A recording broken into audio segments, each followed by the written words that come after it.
marami pa po mga destinasyon ang lalawigan ng Palawan po, no?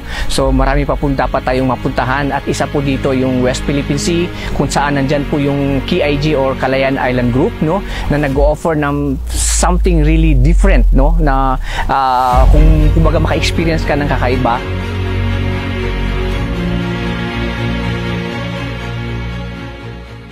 Ang best-selling point ng Kalayaan ay ang pagiging pure, very raw and very natural. So kung gusto ninyong ma-experience ang mga yan, bisitahin ang isla ng Kalayaan sa pamamagitan ng The Great Kalayaan Expedition.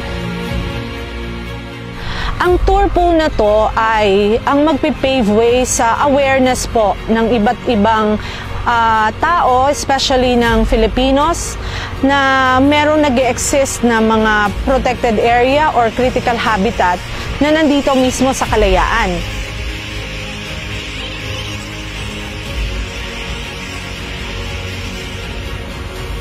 Iniimbitahan ko po na dito po kayo sa Kalayaan, pwede rin po kayo turista sa bayan namin ng Kalayaan para makita nyo ang kagandahan nito.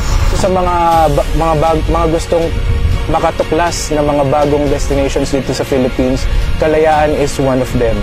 Extraordinary yung adventure. At hindi po basta-basta na ang ma-experience nyo po dito. Mararamdaman nyo po na iba ang lugar na ito sa ibang lugar sa Pilipinas, kasi kung paano kami winelcome ng mga tao, lalo na yung mga bata, at syempre yung makitang likas na yaman ng mga islang ito. Napakaganda at napakalinis pa po.